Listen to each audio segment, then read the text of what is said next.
Hi, and welcome to the Whisky Wealth Warrior Podcast.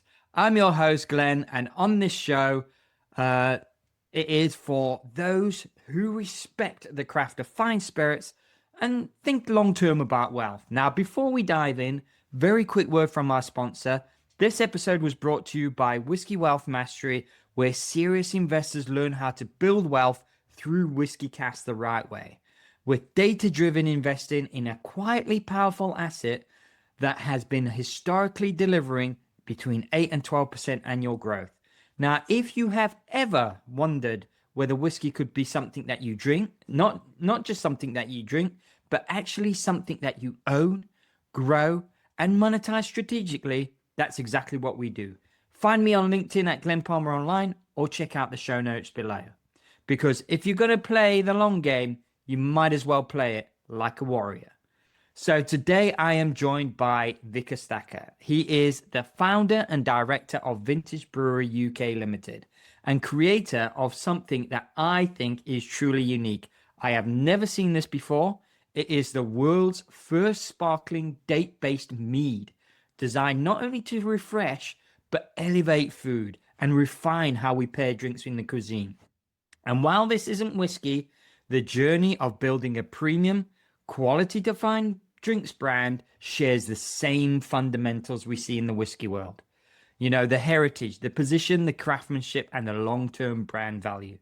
So today, we're going to be unpacking those parallels and what it is really like to build a distinctive spirits brand right from the ground up. Vikas, I really can't wait to dive in and chat about your flagship brand, Barhi Mead. Let's just crack on, shall we? Sure. And Glenn, thank you so much for inviting me here. I've been following Whisky Warrior Podcast, and it seems like an absolute brilliant platform. You know, there are so many parallels that you see in terms of investment. And it's definitely a smart option, to explore whiskey as a long-term investment. So thank you for having me here. Thank you. So, Vikas, if time travel, that was a reality, and you had a chance to go back in time to when you first started your career, what advice would the person that you are now tell your younger self? If I could go back, I'd rather tell my younger self one thing, and that is to have faith and don't rush the journey. It's so important because good things take time. Like in today's date and time, everything seems to be quite instant. Yeah. But good things take time, and that is something that patience has to be nurtured. You have to have patience. Yeah. And when you're trying to build something that's never been done before, most people won't understand it, not because they don't believe in it, but because they've never seen it done before. So they think possible till the time somebody goes out and does it, and then it's like, oh, that's possible.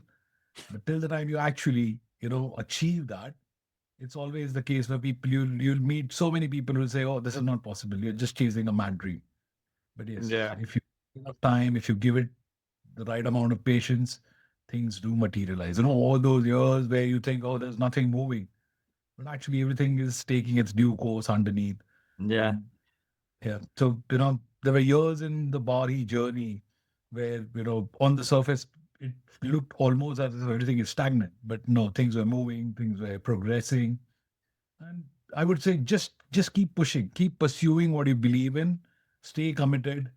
Don't let self-doubt, because I think procrastination, your self-doubt is what usually gets people off what they're trying to do. Yeah. If you genuinely believe in something, timing and everything will work out. Just keep pursuing. That's it. Yeah. And, truer words could never be spoken there, Vikas, because, sometimes when it does feel like you're stagnant and whatever, you look at the small wins that you're doing, the telephone conversations that you're having, the small paces in the brewing that you've achieved, just the little things. And if you sort of take them and say, okay, and turn them into like small wins and say, I'm winning here. Yes. The main thing is forward persistence. Always. Yeah. Always. Definitely. I totally agree with that. So, Vikas, nearly after 3 decades in the business and you've had various technical roles, What gap did you see in the drinks market that led to Barhi Mead? I'd love to know this. So offline, just for the viewers and the listeners, offline, we were just having a quick chat, and he's been doing this since 2010. So it's a long time. So what did you see? How did you see that gap? See, I originally come from India, and all of my friends just love to drink. So, being surrounded by people who drink not just for the sake of drinking, but who love the taste, who love, Yeah, trying unique things and all of that. And at that point in time, 2008, 2009, I was a young lad, 28, 29, and I was, with my whole bunch of people. And I always used to find it very annoying that there are no spirits, alcohols, or drinks that are specifically tailored for, spice-rich cuisines, the kind that you mm, see in Asia, Southeast Asian countries, all the Korean food, Chinese food. They have their own. As in, if you go into the localized parts of these countries, they might have their own alcohol, but it's not mainstream. yeah, If you in a curry in a English pub or an English restaurant, they don't have access to it. And no, all those drinks are very local. There's no one binding drink.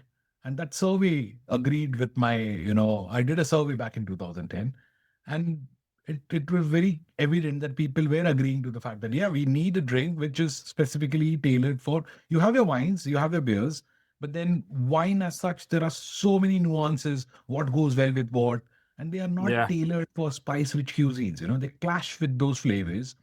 Beer, okay, you have Indian beers on the market, but they make you feel bloated. You can't really sit down on a 4 hour or 3 hour, meal with your friends and think about having food and beer, or it will bloat you up. The next day morning is going to be a nightmare.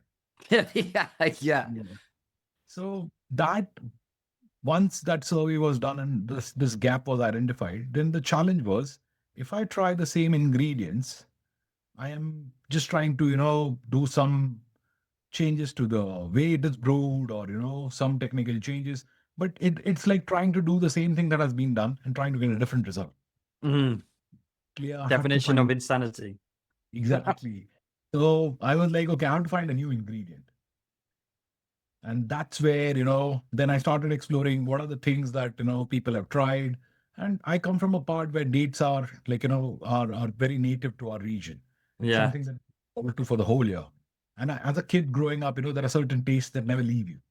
So I yeah, was like, why not dates? Why has no one ever tried dates? But then, it was like, okay, if I have to do this, then I have to start from the source. I have to ensure that to make a good brand, I have to ensure that the ingredients come from within. I can't depend on the market. So then I planted my own date farm.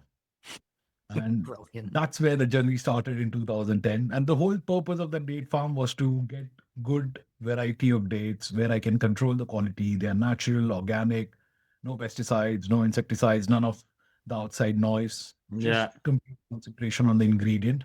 yeah, And that's how dates, and that's how the whole concept. And in fact, the name Barhi comes from the variety of dates that we use. right, okay.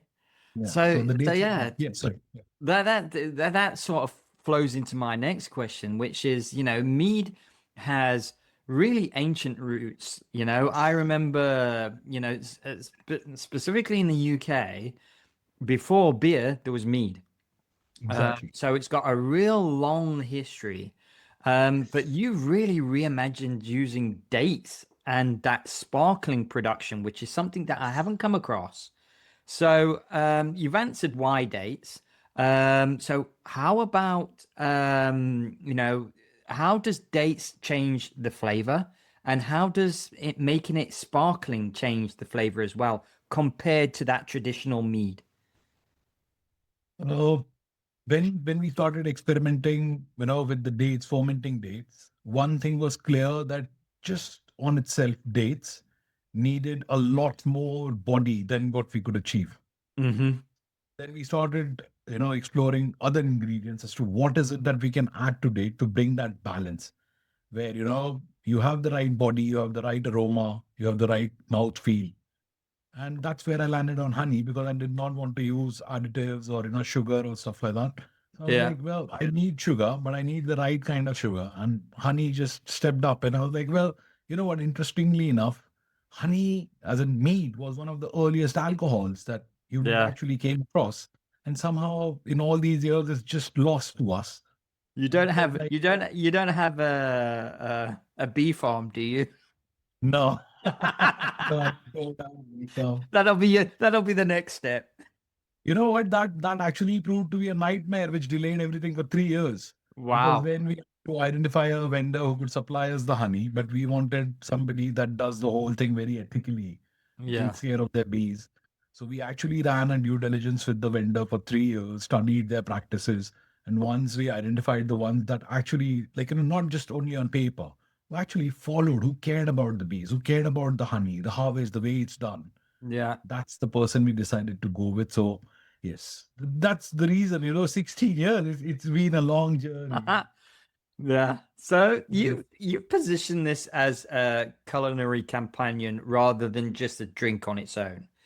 Now, was that a branding decision, or did it come from sort of consumer behavior insights?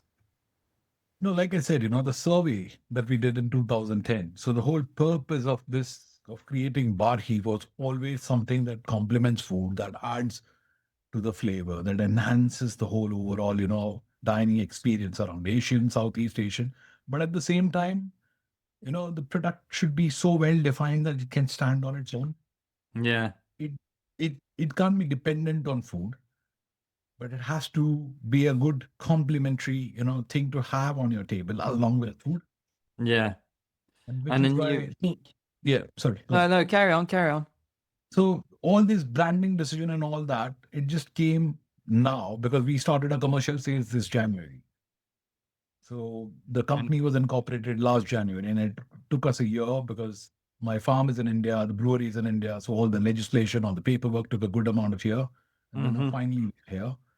But yeah, the whole branding around highlighting that part where it's a culinary companion, it's all, that's the only category that we could see, we could place it.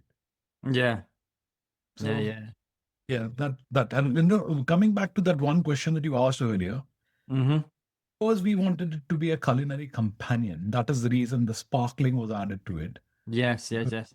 what it does is it kinds of, when you have Asian, Southeast Asian, there's a lot of chili in it.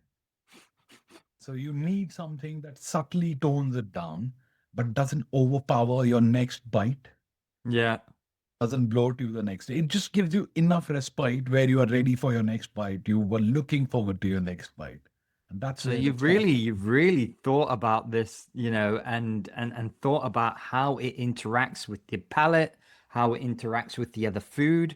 So, man, I find that fascinating. And one of the things as well is that I just wanted to dive into quickly is the imports, exports. So obviously you're in India, you're having to import over here. Do you have to pay taxes over there as well as pay taxes over here, or how does it work? So in terms of importing, there are no taxes in India. So our company, I'm based in London. The company is based in London. So Mm-hmm. all that is the import taxes here, the excise duties here, and the logistics. So yeah, it's just one country that you have to pay the taxes, not in either. Also, India, we don't pay any taxes. For them, it's an export. So they Mm-hmm. kind of, they're promoting that. Every country is promoting their exports. Yeah. So India, there's no taxes in India. Just one country, the landing country, and this applies to everything. So tomorrow, luckily, we are nearly finalizing launching in New Zealand and Australia. So once Oh again, wow. it'll just be paying taxes in that particular country, depending on Yeah. their legislation, just like UK legislation. I mean that's brilliant. So Yeah. going back to your actual mead, so you've got low sugar, it's gluten free, it's natural ingredients as you've already mentioned. How important is it aligning with health conscious trends nowadays when building a modern alcohol brand? And what have been the biggest challenges in scaling production and gaining distribution within this UK market? Uh, there are three questions in that single question. I'll take one one I by know, one. sorry. Yeah. So when it comes to the health conscious trends, I think it is, see, everybody likes to be healthy. So you can't, I did not want to look at it as if something that is demanded as an extra on the product. Mm-hmm. Because it shouldn't be the case where, okay, I want to eat healthy and that shouldn't be a burden on someone, right? That's my choice. That's my decision. I want to stay healthy.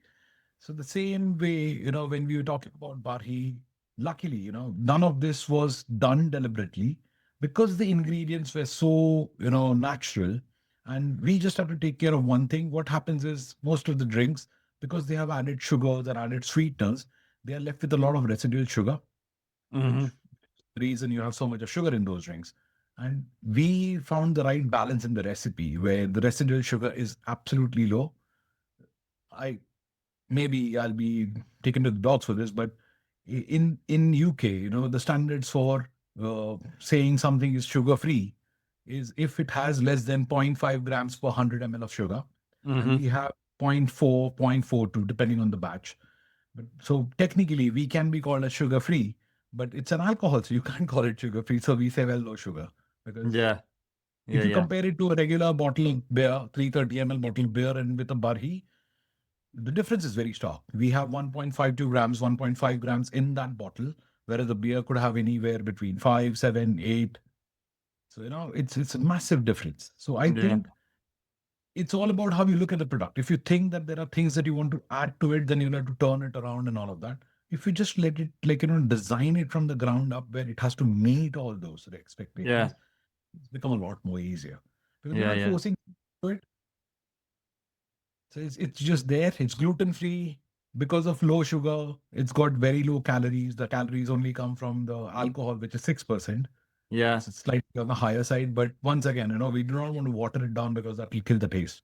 Yeah. It's Yeah. better than wine for sure. 6% is better than mead wine. But yeah, Yeah. Yeah. Yeah. said, yeah. Yeah. And then just a quick update. So you had your Barhi original that has recently been placed at top three, I believe, Yes. and the Mead Madness Cup in Poland. So how did that come about?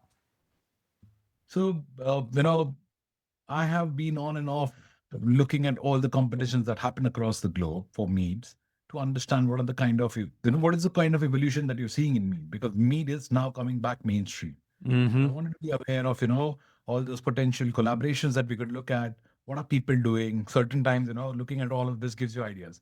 So Mead Madness Cup, I've been following them for the past 3 odd years, and I always wanted to participate, but my product was not yet ready. So this year, when it was ready, we made sure that we participated. And Barhi original, especially, it's very similar to your beer, IPA, lager kind of a thing. Yeah. Yeah. So it's called dry session mead because it's got so less sugar. It's very dry. And Mm. we participated, and yeah, we are placed in top three, and that was absolutely Oh, that felt great. congratulations. Yeah, yeah. Yeah, congratulations. So now, while mead and whiskey are very different spirits when it comes to the production and the heritage side of things, the Mm. actual journey of building a premium craft-led drinks brand shares very similar fundamentals. You know, the Yes. scarcity, the storytelling, provenance, perceived value. So, from your perspective, what lessons from the whiskey industry resonate most with what you're building at Vintage Brewery, and where do you see those actual key differences? Honestly, whiskey is something that I would say that's one of the spirits that respects time, genuinely respects time. And Yeah.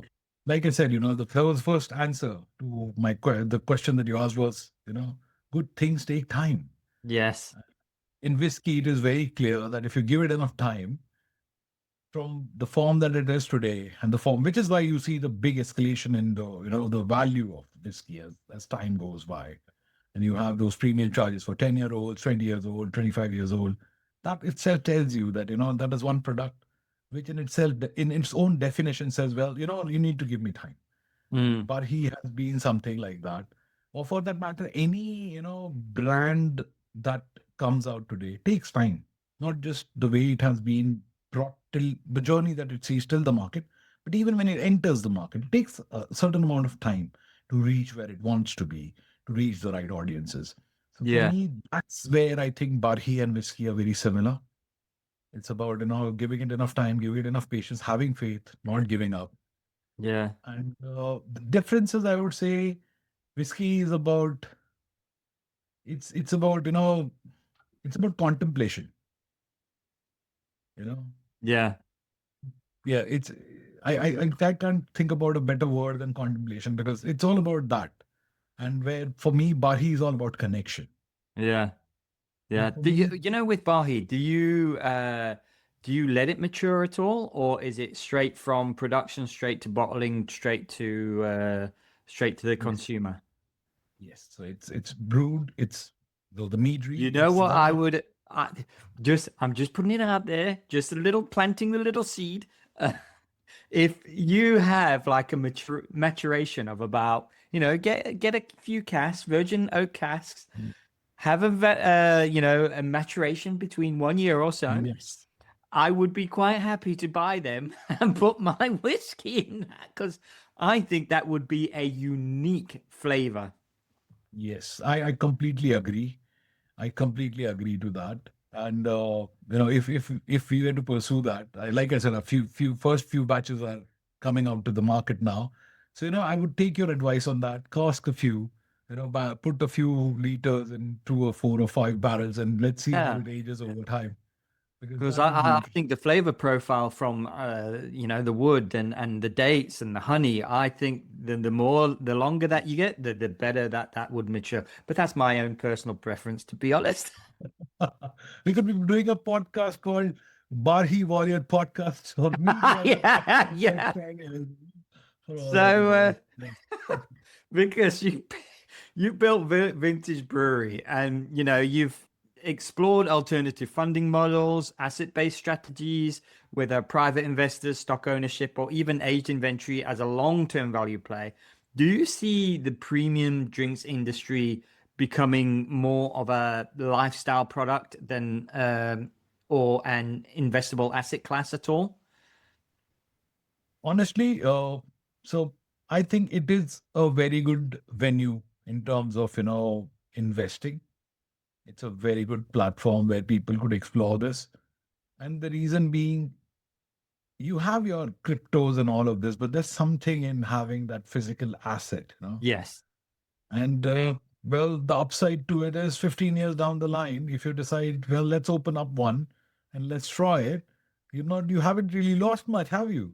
Yeah. So And yeah, and so and, I, and, and I think when as a it lifestyle investment category, I think, yeah, more people should be involved in it, because channels that you see today, what happens is, the I was with this one, there's no barrier to entry if you think Yeah, about it. So I yeah, think that for me is big upside. You don't really need you're not, if I were to start this and I need 50,000 pounds, that's not the case. And I think that's a very big, it's convenient. yeah, And, thanks to people like you, people can understand more about what to invest in and how to go available. yeah. Well, because Hi there, it's Glenn. this has been one of the most interesting um conversations for me. I'm really intrigued at how date meat tastes. I'd love to taste some. You've definitely piqued my curiosity there, buddy. I'll have Uh, some technical. Yeah, yeah, yeah, you'll have to send me some samples. definitely. So thank you very much for coming along. And once again, thanks for my listeners and viewers of YouTube as well. Vikas, just before we sign off, I'm sure that there's going to be some of my listeners or viewers that want to know how to get in contact with you. So to get their hands on some Barhi Mead, how can they actually do that? So we are at this point in time available in select restaurants and pubs across Wimbledon, Richmond, Twickenham. That is for London. Hmm. Otherwise, they're available on Amazon. We are running an introductory offer where they get it at a good price so that more and more people can try that. So just log on to your Amazon, look for Barhi Meads. There are two variants. One is original, which is the award winning, the second one spiced. So yeah, whatever you prefer. Yeah. And just to let the viewers and listeners know, Barhi is spelt Barhi. Yeah.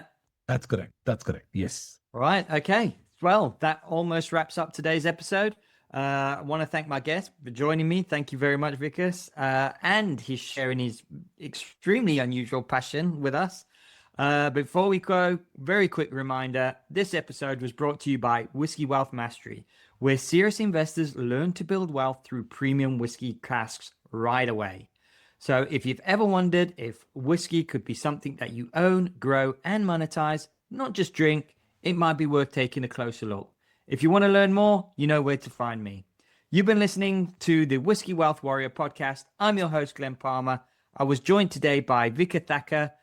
Thanks again for listening and watching, and I'll see you on the next episode.